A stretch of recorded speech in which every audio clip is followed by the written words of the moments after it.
जय हिंद दोस्तों। आज हम लोग 10 प्रकार के रीजनिंग के प्रश्नों पर चर्चा करेंगे। हमने केवल 10 प्रश्न इसमें रखे हैं, लेकिन 10 प्रश्न के माध्यम से उसी 10 तरीके के प्रश्न हम लोग सॉल्व करेंगे। है वो केवल 10 प्रश्न, लेकिन वो अलग-अलग तरीके से सॉल्व किया जाएगा।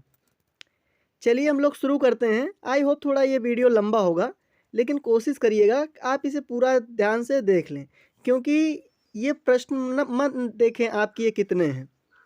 आप ये देखिए कि इसमें आपको कितने कंसेप्ट मिले।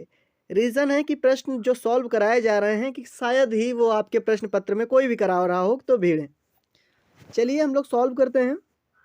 जैसे एक प्रश्न है कि दिए गए प्रश्न में से संबंधित शब्द को ज्ञात करना है। इसमें कह रहा है शब्दों से ज्ञात करना है।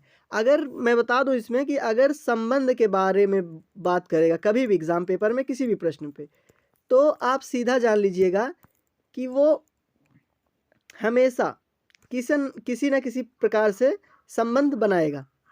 अब देखिए जैसे संबंध इस प्रश्न में कैसे बना रहा है। अब इसमें है कि दरवाज़ा है ना, दरवाजे का ऐसा किस प्रकार से संबंध, मतलब दरवाजे का संबंध ऐसा किस प्रकार से लकड़ी से हो जैसे कमीज का भी संबंध किसी इनमें से एक का हो। अब जैसे आप देख सकते हैं कि जो दरवाज़ा है वो लकड़ी से बनता है, तो आपको सीधा कमीज सुनते ही आ जाना चाहिए कमीज किस चीज़ से इसका निर्माण हुआ रहता है। तो कमीज का निर्माण कपड़ों से होता है। अगले प्रश्न पे आते हैं। अब देखिए इस प्रश्न में सिंपल सा प्रश्न है, दिए गए प्रश्न में संबंधित संख्या ज्ञात करें। यहाँ पे क्या कह रहा है कि संबंधित संख्या में ज्ञात करना है। ये उससे बिल्कुल अलग प्रश्न है। अब देखिए अगर संख्या की बात हो, हम सीधा सीधा 4 से 5 कॉन्सेप्ट, मतलब 5 से 6 कॉन्सेप्ट रखेंगे। पहला क्या जज करेंगे कि इसमें देखेंगे जो संख्या बढ़ रही है ये घट रही है कि बढ़ रही है। अगर बढ़ रही है तो बढ़ने के साथ इसमें ऐड हो सकता है, मतलब जोड़ा जा सकता है बढ़ने के क्रम पे, इसमें घटाया जा सकता है या फिर इसमें भाग दिया जा सकता है। और चौथा कॉन्सेप्ट जो होगा ये इसका या तो स्क्वायर होगा, मतलब इसकी पावर जो है ये बढ़ती रही होगी। ठीक, तो इसमें बढ़ रहा है तो 4 चीज़ से ऐड करेंगे। 4 से 64 के बीच अगर देखेंगे हम लोग, ठीक है, 4 से 64 के बीच देखते हैं तो ये जोड़ तो हो नहीं सकता क्योंकि इसके बाद फिर घट रहा है, तो पहला जोड़ का कंसेप्ट गलत है। ठीक, उसके बाद मल्टीपल का देखते हैं, तो मल्टीपल का अगर कुछ कितने में मल्टीपल करेंगे इसका इतना है, ये भी कंसेप्ट नहीं लग रहा है। क्योंकि 4 से 64 का जब मतलब किसी छोटी संख्या से बहुत बड़ी संख्या है तो आप सीधा जानिएगा कि या तो इसका स्क्वायर है या फिर उसका क्यूब है या फिर उसकी पावर 4 है। कहने का अर्थ है कि n की फैक्टर बढ़ रहा है। ठीक, अब इसमें देखते हैं। अब इसको को मतलब 4 की 2 पावर रखते देखते हैं।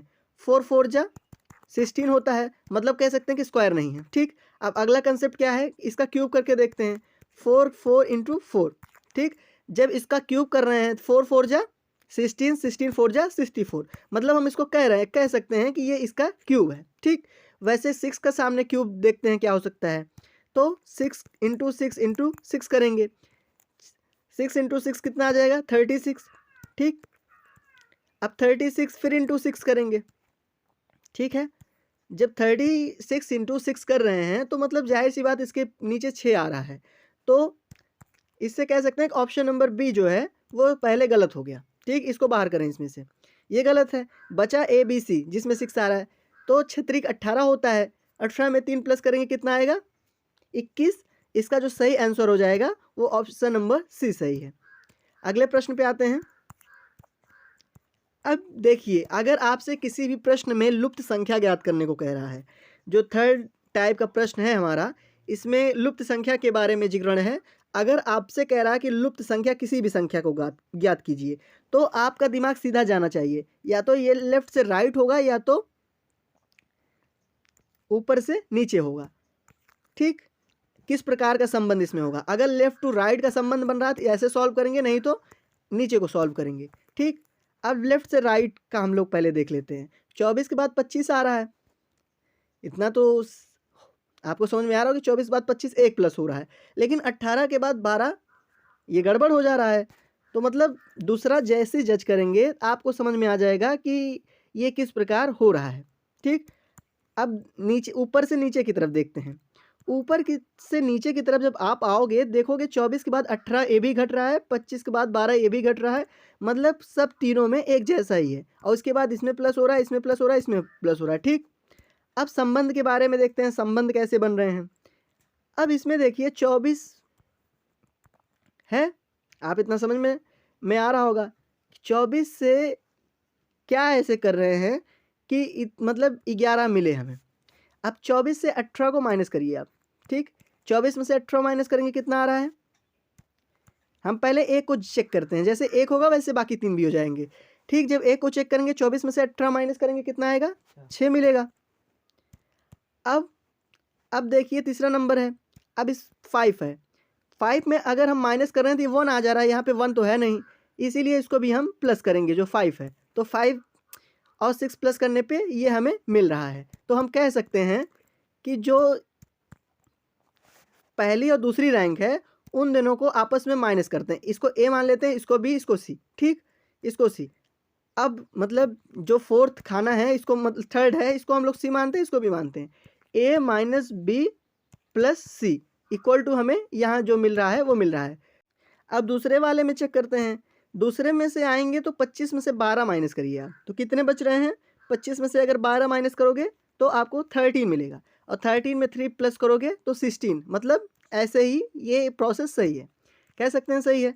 अब देखिए अगर 8 में से आप 3 माइनस करोगे तो आपके पास कितना आ रहा है, 5 बच रहा है। 5 में 10 प्लस करोगे तो कितना हो रहा है, 15।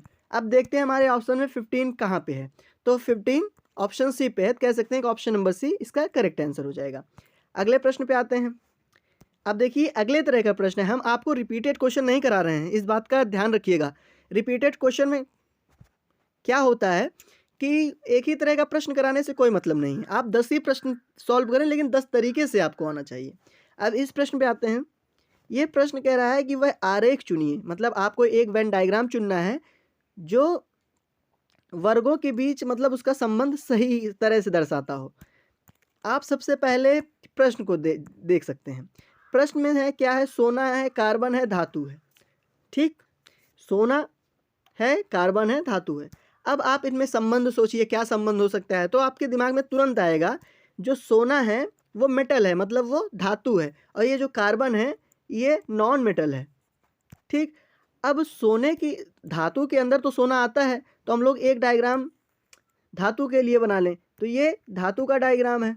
ठीक, इसके अंदर सोना हम रख सकते हैं, लेकिन जो कार्बन है ये धातु नहीं है और ना ही ये सोने का कोई रूप है, तो इसको कह सकते हैं कि एक अधातु है। आप ऐसा कोई इसमें चित्र ढूंढें जिसमें से एक हो और दूसरा अलग हो, तो आप पाएंगे ऑप्शन नंबर डी इसका सही आंसर हो जाएगा। अगले प्रश्न पे आते हैं। अगला प्रश्न कह रहा है कि CAT कैट का जो रैंक है वो 24 दिया है और डॉग का 26 दिया है, तो इन दोनों के बीच कैसा संबंध है कि टाइगर का हम मतलब जिस प्रकार इन दोनों के बीच संबंध होगा वैसे टाइगर का हमें ज्ञात करना है। तो देखते हैं हम संबंध क्या होता है। जनरली मैं आपको बता दूं दोस्तों कि इस तरह से जितने भी प्रश्न पूछे जाते हैं उनके बीच संबंध क्या होता है कि जो इसका अल्फ़ाबेट होता है उसको आपस में जोड़ लेते हैं, या फिर जो ये अल्फ़ाबेट होते हैं कि देखते हैं कि कितना बदलाव कर रहा है। लेकिन इसमें अगर बदलाव करता तो कैट के बाद डॉग दे देता, डॉग के बाद कुछ और दे देता। इस तरह से जनरल इस टाइप में जो आपसे प्रश्न पूछेगा इनके नंबर को आपस में जोड़ देगा, उसके बाद परिवर्तन कर देगा। बहुत ज़्यादा हाई लेवल की अगर रीजनिंग पूछेगा तो उसमें परिवर्तन कर देगा, जैसे 24 जगह 26 दे देगा। तो इस तरीके से अब आते हैं देख क्वेश्चन पे। जैसे कैट है, आप कैट में पाएंगे कि जो सी का रिप्लेस है वो 3 है और ए का 1 है। ठीक, और जो टी का है अगर ABCD काउंट करेंगे आप फिंगर पे पाएंगे तो उसका स्थान क्या है, 20 है। तो आप जब इनको जोड़ेंगे तो कितना मिलेगा, 24 मिलेगा। अब जब डॉग में देखेंगे डी का रिप्लेसमेंट क्या मिल रहा है आपको, 4।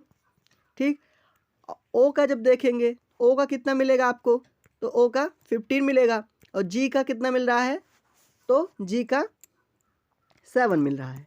तो आप जब इनको टोटल करोगे तो आपको 26 मिलेगा। उसी प्रकार आप टाइगर में आओ। सबसे पहले टी का देखते हैं। टी का आप काउंट करेंगे तो पाएंगे जो टी का है वो 20 होता है। आई का आप काउंट करेंगे तो उसका पाएंगे 9 होता है। उसके बाद जी का अगर आप काउंट करेंगे तो पाएंगे कितना होता है, जी का 7 होता है, क्योंकि यहाँ पे डिस्कस किया था। अब ई का पाएंगे आप 5 होता है, और आर का पाएंगे आप 18 होता है।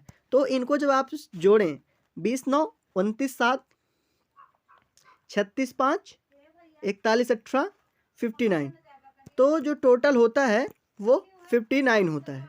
मतलब कह सकते हैं कि 59 जो होगा वो आंसर सही होगा। अब अगर आए टाइगर में, टाइगर में आप कैलकुलेट कीजिए। टाइगर में जो टी का प्लेस होता है वो कितना होता है, 20 होता है। आई का प्लेस क्या है, 9 है। फिर उसके बाद जी का प्लेस क्या है, 7 है। फिर ई का प्लेस क्या है, 5 है। और आर का प्लेस आप अगर कैलकुलेट करोगे पाओगे, जो आर का प्लेस है वो कितना है, 18 है। तो जब आप इन सभी को टोटल करोगे तो कैलकुलेशन करने पे कितना आएगा, 59। तो आप देखते हैं हमारा ऑप्शन नंबर 59 किस में है, कह सकते हैं कि इसका ऑप्शन नंबर ए सही होगा। अब अगले प्रश्न पे आते हैं। देखिए अगला प्रश्न कह रहा है कि दी गई आकृति में कितने भारतीय क्रिकेटर व्यापारी नहीं हैं। मतलब कितने ऐसे हैं जो भारतीय भी हैं और क्रिकेटर भी हैं पर व्यापारी नहीं हैं। मैं आपको बता दूं, जो इस तरह का प्रश्न होता है उसमें आप क्या करें, आप देखें कि कुल मिला के कितने भारतीय हैं, कितना क्रिकेटर हैं और कितना व्यापारी हैं। तो आते हैं हमारे जो डायग्राम हमें गिवन दे रखा है उसमें देखते हैं। तो जो हमारा इसमें पूछ रहा है कि व्यापारी नहीं हो, ऐसे इतने को बताना जो व्यापारी नहीं हो। तो व्यापारी का डायग्राम देखने का कोई फ़ायदा नहीं है। अगर आप प्रश्न पत्र में जाएंगे, आप उसमें पेंसिल लिए रहे होंगे, मैं कहता हूँ अगर पेंसिल है तो उस पूरे पार्ट को ही हाइड कर दीजिए, मतलब उसको स्केच करके कट कर दीजिए, जैसे मैं इसमें कर रहा हूँ। इस पूरे पार्ट को हटा देते हैं, क्योंकि इसमें पूछ रहा है व्यापारी नहीं है। प्रश्न हमारा यही कह रहा है कि व्यापारी नहीं होने चाहिए, तो व्यापारी का किस्सा ख़त्म कर देते हैं, हमारा जो पर्पज़ है वो आसान हो जाएगा। अब जो ये रिंग है, ये रिंग किसकी है, क्रिकेटर की है, और ये रिंग किसकी है, भारतीय की है। 42 क्रिकेटर हैं और 38 भारतीय हैं, जो कि केवल भारतीय हैं और केवल क्रिकेटर हैं। 42 इसमें केवल क्रिकेटर हैं, 38 इसमें केवल भारतीय हैं। लेकिन कह रहा है कि भारतीय क्रिकेटर दोनों हों, तो दोनों देखेंगे कि ये जो मिल रहा है, ये डायग्राम मिल रहा है, तो मिलने पे कितने को कवर कर रहा है, तो 23 को दोनों कवर कर रहा है। मतलब इसमें कहने का मतलब है इसका कि 23 प्लेयर इससे ऐसे हैं जो भारतीय भी हैं प्लस क्रिकेटर भी हैं। तो हमारा ऑप्शन नंबर कौन सा सही हो जाएगा, ऑप्शन नंबर बी इसका सही हो जाएगा। अगले प्रश्न पे आते हैं। अगला प्रश्न देखिए, एक नए तरीके का प्रश्न है ये भी। ये कह रहा है कि दी गई आकृति में जेड युक्त फलक के विपरीत क्या आएगा। इसमें देख क्या रखा है कि जेड के जो है मतलब उसके युक्त फलक के विपरीत क्या आएगा। तो अब इसमें देखते हैं कि विपरीत क्या कैसा अरेंजमेंट है। डायग्राम में देखते हैं, आप देखेंगे तो पा रहे होंगे जो एन है वो एस को रिप्लेस कर रहा है और टी है आर को रिप्लेस करना है। ठीक, तो वैसे आप देखेंगे कि जो जेड है बचा कौन सा है, केवल जेड। जेड किससे रिप्लेस कर रहा है, के से। तो ऑप्शन नंबर हमारा सी सही हो जाएगा। अगले प्रश्न पे आते हैं। अगला प्रश्न कह रहा है कि ये देखिए, ये आर्गुमेंट और जो मतलब इस तरह का होता है कि कथन आपको देगा, निष्कर्ष देगा, फिर उसके बाद कहेगा कि उसमें से जो ऑप्शंस हैं वो कौन से सही हैं। अब इस प्रश्न को बहुत ध्यान से पढ़िएगा, क्योंकि पढ़ने में ही इसका आंसर छुपा रहता है। मैं आपको कह रहा हूँ गारंटी के साथ, अगर आप मेरा कहना मानोगे तो इस तरह का प्रश्न एक भी नहीं छूटेगा। उसके पीछे का क्या कारण है कि जब आप कथन पढ़ोगे ना तो उसकी मतलब उसका विपरीत पक्ष भी देख लेना और मतलब सकारात्मक पक्ष और नकारात्मक पक्ष दोनों देख लेना। आप इसको कुछ कुछ देर के लिए आप इसको छोड़ दीजिए कि ये क्या दिया गया है, इससे मैटर मत करिए। ठीक, प्रश्न को केवल पढ़ते हैं। प्रश्न में कह रहा है कि कुछ आकृतियाँ छोटी हैं। अब कुछ शब्द लिखा है, तो कुछ का कहने का क्या संदर्भ है कि कुछ मतलब अगर कुछ छोटी कह रहा है तो आपके दिमाग में तुरंत आ जाना चाहिए कि इसमें बड़ी भी आकृतियाँ हैं। ठीक, क्योंकि छोटी ऐसा हो नहीं सकता कि कुछ कुछ कह दिया हो, कुछ आकृति छोटी है और आप मान के चलें कि उसमें सब छोटी है, तो सब मानना गलत होगा ना। कि अगर कुछ कह रहा है तो मतलब उसमें बड़ी भी आकृति है। तो इस प्रश्न के पढ़ते ही आपको पता चलना चाहिए कि बड़ी आकृति है इसका। ठीक है, क्लियर हुआ। और दूसरा कह रहा है कि कोई छोटा लाल नहीं है। कोई छोटा लाल नहीं है तो मतलब कह सकते हैं कि लाल जो है वो छोटा नहीं है, बड़ा है। ठीक, इस प्रश्न पढ़ते ही आपको, कथन पढ़ते ही आपको 2 पक्ष निकल जाने चाहिए, सकारात्मक और नकारात्मक। इस मतलब इसमें पढ़ते हुए तुरंत आपके दिमाग में आना चाहिए कि कुछ मत आकृतियाँ छोटी हैं, मतलब इसमें बड़ी भी अगर आकृति है, और कोई छोटी लाल नहीं है, तो मतलब इसका कहना तुरंत निकलना चाहिए कि जो छोटी आकृतियाँ वो लाल नहीं हैं। अब निष्कर्ष पे आते हैं। निष्कर्ष कह रहा है सभी आकृतियाँ छोटी हैं। अगर मैं बता दूँ आपसे, कभी भी निष्कर्ष में ऐसा प्रश्न कहे कि सभी छोटी है, एजम्पशन कभी 100% करेक्ट होता ही नहीं है। अगर सभी की बात किया तो सीधा वो गलत है, क्योंकि आप किसी को 100% किसी के बारे में आप एजम्पशन नहीं लगा सकते ना, ये तो गलत है। तो ऑप्शन नंबर ए पहले ही गलत है। फिर उसके बाद ऑप्शन नंबर 2 कह रहा है कि कुछ लाल छोटे हैं। अभी मैंने कहा कि दूसरा जब आप पढ़े होंगे तो आपके दिमाग में तुरंत आया होगा कि जो लाल हैं वो बड़े होंगे, ठीक? तो कुछ लाल इसमें छोटे हैं, तो ये सीधा गलत है। मतलब इसमें कह सकते हैं कि दोनों गलत हैं। अब दोनों गलत किस ऑप्शन में है? ऑप्शन नंबर सी में है। तो इसका आंसर ऑप्शन नंबर सी हो जाएगा।